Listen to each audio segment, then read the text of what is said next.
But tonight, I am thrilled to introduce one very special guest speaker who I have had the pleasure of knowing for some years during my time at British Vogue, the brilliant and extremely talented Victoria Beckham. Wow, thank you very much. That's a very nice introduction. I'm here with Victoria in her London atelier. I'm a huge admirer of Victoria and frequently wear her designs.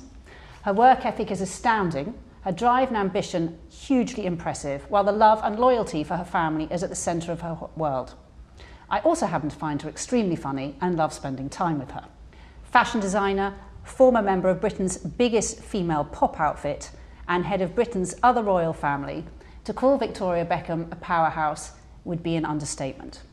In 2009, she launched herself into the unforgiving world of high fashion in New York with a debut collection of chic, tailored dresses that astounded her critics. Since then, she has built a globally acclaimed fashion brand, as well as launching her very own clean beauty line. Victoria, welcome. Well, actually, thank you for hosting me here, and it's so lovely to see you. Well, wow, what an introduction. Honestly, that's so kind. Thank you. Please don't tell everyone about that personality and sense of humour. Not many people know Emily. That's just for us.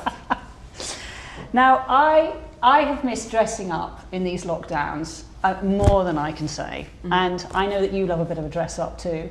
I used to go into my office sometimes on my own with a dress on, thigh-high Prada boots, just to make myself feel better. How have you been managing, particularly during the first lockdown? How did you manage? Do you know, I think at first it was quite a novelty, wasn't it? You know, nobody going to work, kids not going to school, time at home all together. It was quite a novelty, and you know, right from the beginning, you know, for me, I love to dress up. Like you, I love to dress up. I love to put makeup on. I love to do my hair. It's who I am. I don't just dress up to look a certain way for other people. I do it because it makes me feel good about myself. So, you know, obviously I was a little bit more relaxed at home, but I still wanted to make an effort. You know, I wasn't going to automatically put on sweatpants, you know, even if they are very nice Reebok sweatpants. I wasn't going to just, you know, give up and put on an elastic waist belt. So, and one assumes David doesn't like you in too many saggy, elasticated sweatpant looks.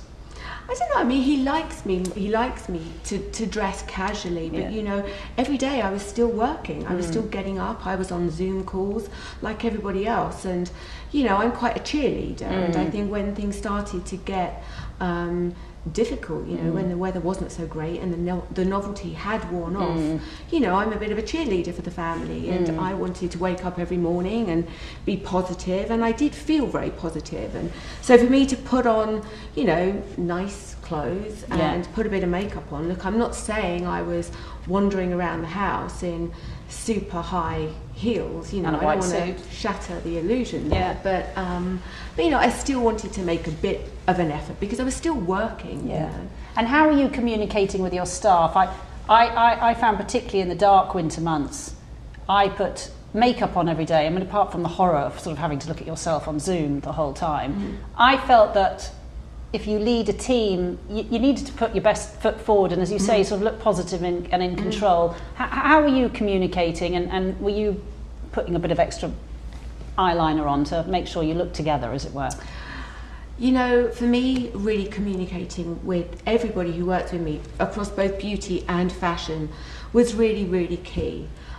Staying connected, because I think a lot of people were uncertain, a lot of people were nervous, a lot of people were scared and lonely, and so I worked very closely with my team. So to spend a lot of time, you know, on Zoom, yes to the extra eyeliner.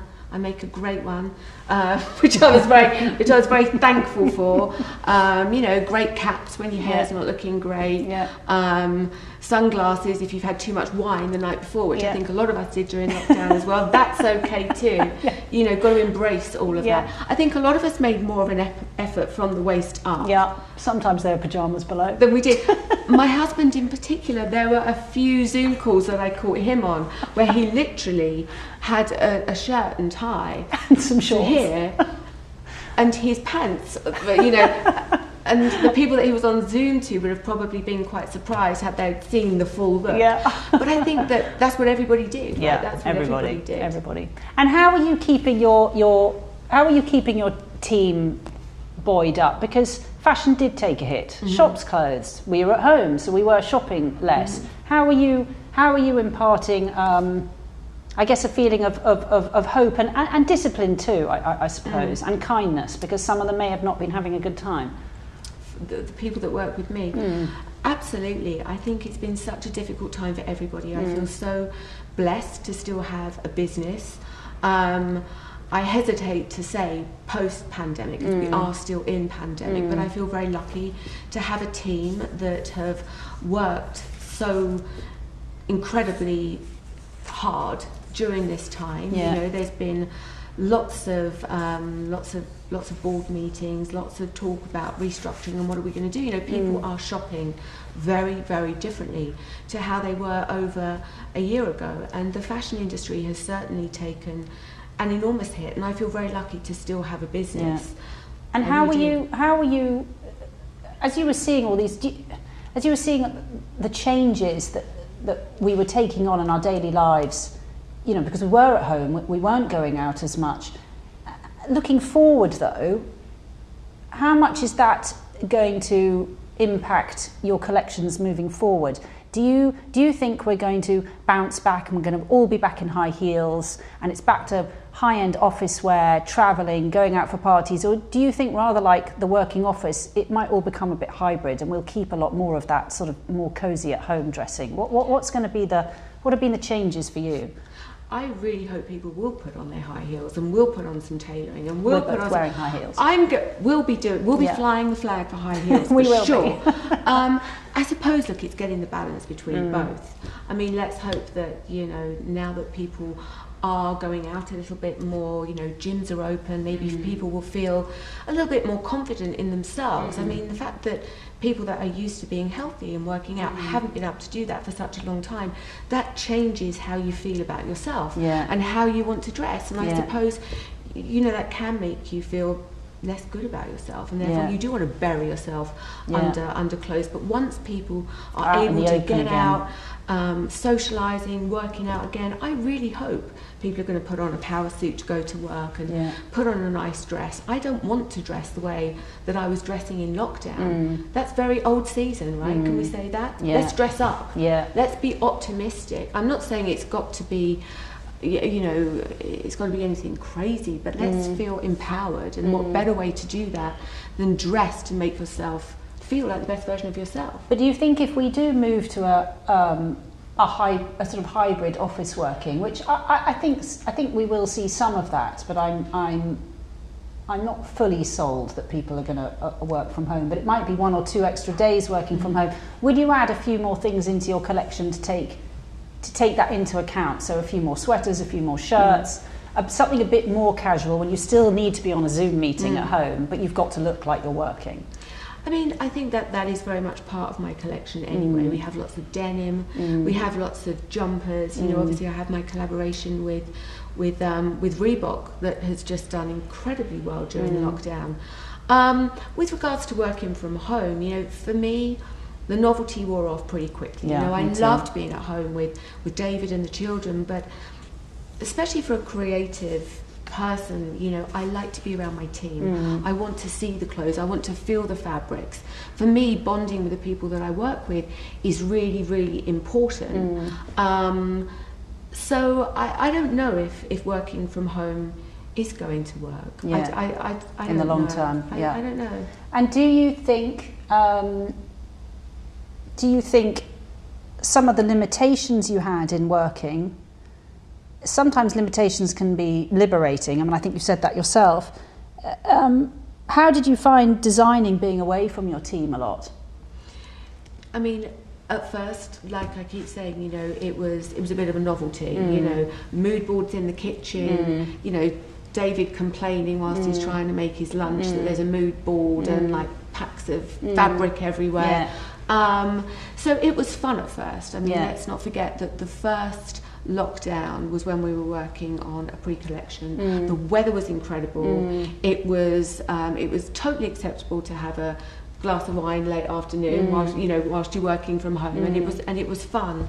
But after a while, it drags a bit, doesn't it? It does. I love my team. I love getting in the studio and you know, all the, you know, the fabric to sketch or whatever it might be, mood boards, you know. Yeah. I like to be present working with my team, you know. And it's probably worth mentioning to everybody, this is your first week back here in the atelier, just... It is. Yeah. Out of... So we'll get onto that because David obviously works in Miami, and that's where you've been based for the last 4 months. So how excited do you feel to be back here with your team, back in London? I'm so excited. I really am. And, you know, to come home and be excited to see my family. I haven't seen my family since the beginning of December. Yeah, you haven't seen your parents in a very long time. I haven't seen my parents. And so to come back is really exciting. You know, we're working on a new collection, which is going to be great. Yeah. And that brings me, I suppose, also to September. You know, London is one of the great fashion centres of the world. And you've chosen to show here, you've chosen to base yourself here. What are your plans for September? We're all hoping that we'll be largely vaccinated by then, God willing, nothing, no nasty variant trips us up. How do you think, what are you planning for your show in September? Do you still believe live shows matter? And how do you think, the second part to the question would be, how do you think the British Fashion Council and the rest of the fashion industry should react in September? Because we do need to boom back and make some noise. Well, let's hope we're out of this pandemic by September. Look, I do still believe the best way to see fashion is a fashion show. To see the clothes, to hear the clothes, to see the models in the clothes. It's hard to find a way that can beat that. You know, we've tried the best we can to show that through digital, but it's difficult. Will I be doing a show in September? I don't know. Look, I'm going to be very honest, you know, the pandemic has really affected my business. Will I be in a position to spend all that money on a show? I don't know. Probably not. It will probably still be digital. I'd love to not, but I'm just being optimistic but realistic at the same time. You know, it has affected business. I'm lucky to still have a business, but doing fashion shows costs a lot of money.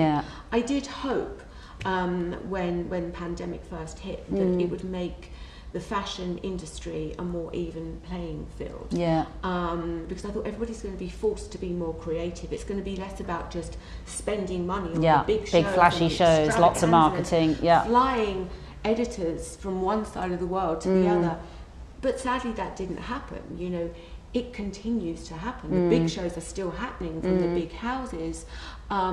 They're just not having people attend the shows. They're just filming the shows and then showing them through social, which I think is great for the people that can do that. But for the smaller brands that can't, it makes it a very, very difficult place to try and compete. And ultimately, you are competing. So I would imagine, in answer to your question, that in September, the big houses will do that again.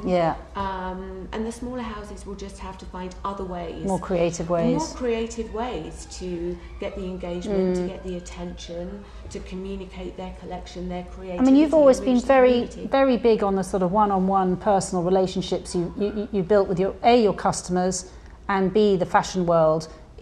Could you see yourself doing, even if you can't do a big show with loads of us watching and editors from all over the world, because having all those models obviously is very, very expensive. Could you see yourself doing something smaller at least so we can see the clothes a bit? She says as a former fashion editor who doesn't want the digital stuff anymore. Do you know, I would love to, and that's how I started. When I started, you know, all those years ago in New York, I did very small presentations where I had 2 models, 10 dresses, and I would do individual presentations, you know, and I would narrate through the collections, explaining the corsetry, the design detail, the fabrics, the inspiration.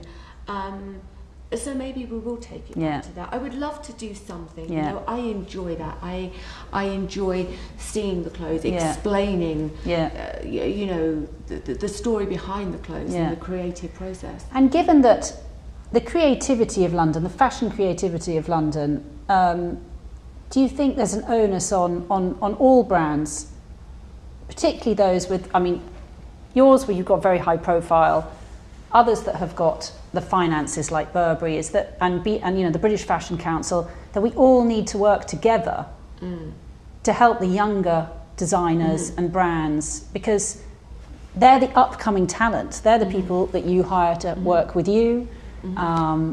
They provide so much global talent. They go and work all over the world. I mean, it makes us who we are, London, and it's why we are one of the major fashion industries. London is the coolest city in the world. You know, that's why I was so happy to come back and celebrate my 10th anniversary and to do it here in London. You know, the sooner that we can open up and have people travelling back to the UK, the sooner we can open up the galleries, the theatres. You know, that's what we need to do. Get London moving again. Buzzing again. Get it buzzing again. You know, if you can walk into it, I mean, we were having this conversation earlier, if you can walk into a shop and buy paint, why can't you go into the V&A? You know, it doesn't make sense. No, it seems mad. The V&A is still closed. And we need to get things moving again. And I always love to support young talent. You know, I think I have a voice, I have a profile, and if I can shine a light and celebrate young talent, then I we love should. To. And it benefits us all, doesn't it? Because it keeps us a sort of fashion power centre in the world. Now, the British High Street has been decimated by the pandemic. Many familiar London stores, Topshop and Oxford Street, are now closed. Do you feel this is an end of an era, or do you think people still... Digital is huge, delivering to home, but do you think there's still a place for us all wanting to walk into a store, try things on, see the clothes up close? I do. I really, really do. I mean, when I finish today, I am going shopping because I have to buy my husband's birthday present. And yes, I could do it online. I don't want to do it online. I want to go into a store. I want to speak to someone in a store that can explain, you know, I'm going to buy him some clothes, explain the collection. And to feel it. To feel it, to see it, you know, that is very, very, very important. There are certain things that, of course, you want to do online because it's not much fun. But when it comes to buying fashion or, you know, for me... Now, what are you going to be buying him for his birthday? I mean, what do you buy the man that I has know. everything? What do you buy David Beckham? What do you buy him? Which store are you going to grace? We'll see. Check out Instagram this weekend and you might get a glimpse. So your birthdays are very close then, because you've just celebrated your birthday in April 17th. Yes, correct. Out in Miami. Now, you've just got back from Miami. So just explain how you ended up there for 4 months, because I think you only went for a brief period, and of course everything went into lockdown, schools closed. What was behind your decision for staying there? Because you could have got separated from David, of course. So we flew to Miami on Christmas Day. We were planning on spending New Year with Brooklyn's fiance's parents, and whilst we were there, obviously the lockdown rules then changed, and it was announced that the schools were not reopening after Christmas. And David obviously is an owner of Miami Football Club, and he was going into the club every day, and he hadn't been able to get to the club for over a year because of lockdown. And he just said, you know, I need to stay. There is so much work to be done. He's invested so much in this club. It's been his dream for as long as he can remember. And the fact that he could physically be there, working with the team, working with the players, making the changes that he needed to make, you know, it was an incredible time for him. He really rolled his sleeves up. He was in the club every day, and I was just so happy that he could do that, because it's been frustrating for him. There's only so much you can do remotely, you know. Sometimes you've got to just be there. But if you'd come back here, you would have been separated as a family, so... Yeah, exactly. So that's why we decided, you know, we'll all stay together. Brooklyn was there as well, with Nicola. So I was working remotely, a few 4 a.m. Starts, meetings, which is a little early, but you know, it is what it is. I was just happy that we were all together and that we could support him and be part of this journey, you know, with what he's doing with that club. It's amazing. The fact that he's done it is, we're so proud of him. Now you're a big family. I assume you spent quite a lot more. We've all spent a lot more time with those of us who were lucky enough to be with our families, spend a lot of time together. How, on a sort of night in with the Beckhams during the lockdown, what was happening? Well, night in... Football around the table? Football, no, there was not a lot of football until we got to Miami. You know, myself and David, when lockdown first happened, and don't forget, none of us knew how long this was going to go on for, but the schools were closed, and me and David just said, you know, the priority has got to be the children. Obviously we're working every day, and we've got to really focus on our businesses, But, you know, we want kids that come out of lockdown happy, free-spirited. Yes, they've got to do their schoolwork, but it's really a time when the family need to be close, need to communicate. And you know what, it's the most important thing was to just sit and watch movies and cuddle with the children. And yes, have a bottle of wine, that's okay. But to just spend time together and communicate and talk to the kids, because the little people felt very, very nervous and very vulnerable during this time. They just don't know how to vocalise that like we do. And how were you being away from your friends? I mean, you're incredibly good friends with all the Spice Girls still. I found my younger son was incredibly lonely during the first lockdown. With Harper, she's quite young, how were you sort of making up for her not being with her school friends? They had, I mean, when they were working remotely, you know, there were lots of Zoom sessions where there were lots of little 9-year-olds all talking over each other. I mean, even being in a room whilst Harper was Zooming with her classroom was pretty tough. Then when we went to Miami, she started working with some teachers out there. But still, it's not the same sitting in a classroom with your friends. I mean, I bet they're very excited to be back at school, aren't they? They were so happy. I mean, our kids love going to school. They're very social. They have lots of friends. They work hard at school. But I've never seen my kids so excited to go back to school. And it was lovely to see. We forget how much they have missed. I think mine actually appreciate school more. Because they've seen actually that without it, life was a bit lonely. And how much do we appreciate teachers? Oh my God, a lot more. Homeschooling, a lot more. I appreciate teachers so much more. Homeschooling is no joke. I can run a business. I can sit in a board meeting. No problem. Homeschool the kids is really tough. No, it's really tough. Right, hairdressers. How much do we appreciate hairdressers? Oh my God, I love Have them. you tried to colour your hair before? It's no joke. I'm still really bad at it. A whole other appreciation. You know? Whole another level.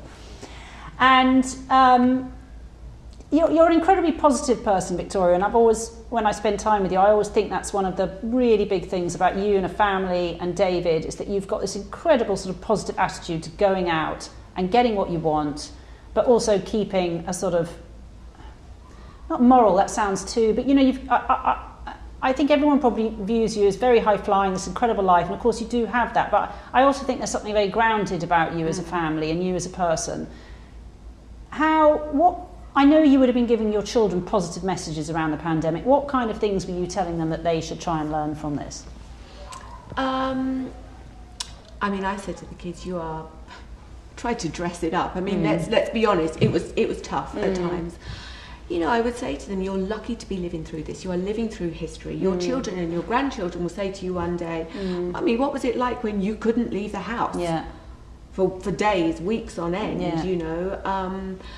And I think it was just about being as positive as we could and keeping each other, you know, motivated and finding structure. I think that was the key thing. I remember when lockdown first happened, Harper's school insisted that she wear her school uniform, which I thought was great. She'd get up early, she'd brush her hair, she'd clean her teeth, have her breakfast, put on her school uniform. Then I can't remember who it was, somebody criticised me for putting my child in her school uniform for Zoom lessons. That was not me. That was a structure that the school put in place. And actually, I thought was great because they need structure. Some sort of normality. Kids need normality. And we all need structure. How...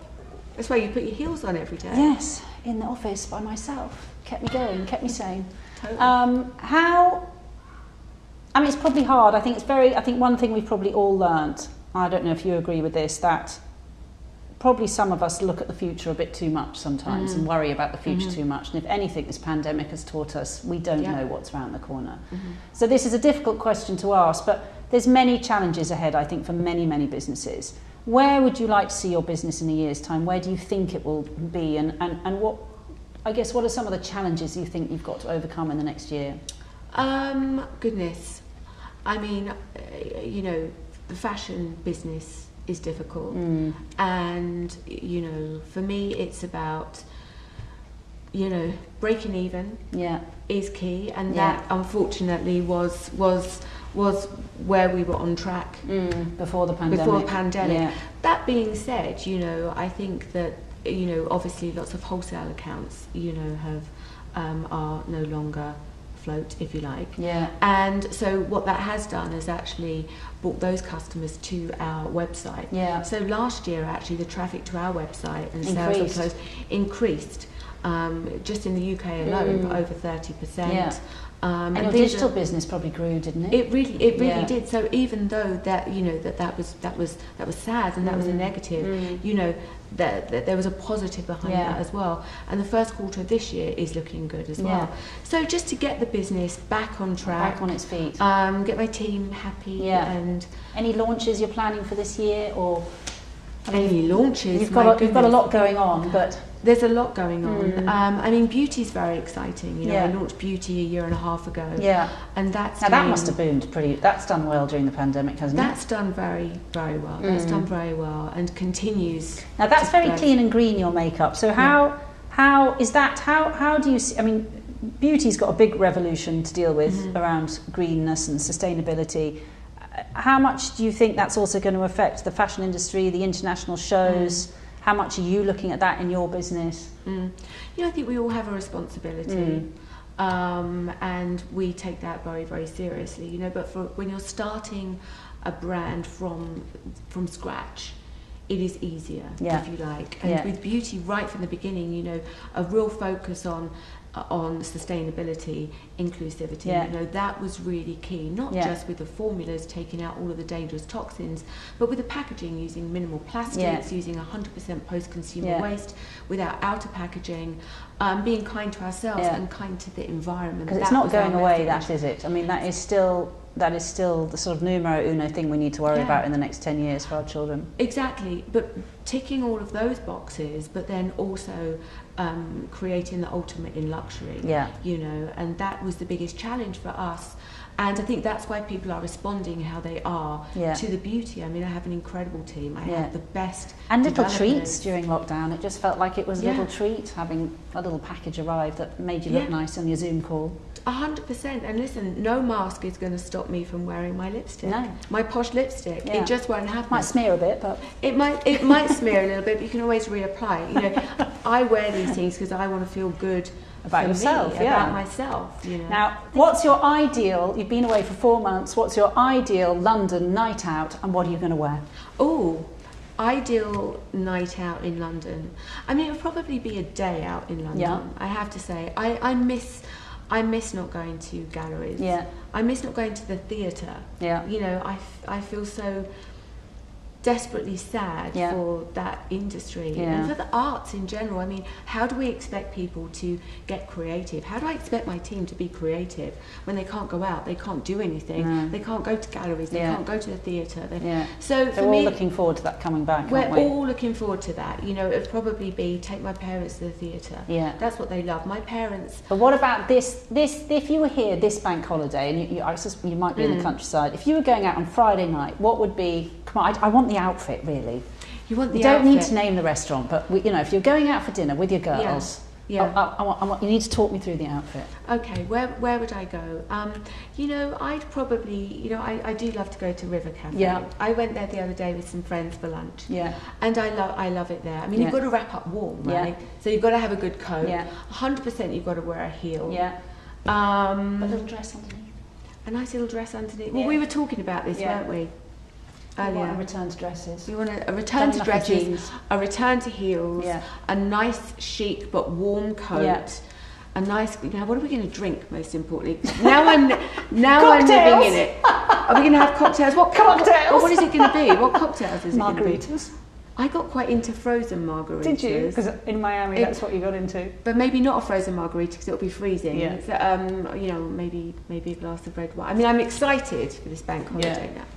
Thank you, Victoria, for joining us today. And I personally am very much looking forward to your show in September and to wearing your clothes out and about in London. This skirt's definitely going out tonight. And we really hope you've enjoyed joining us today. Thank you very much. Goodbye.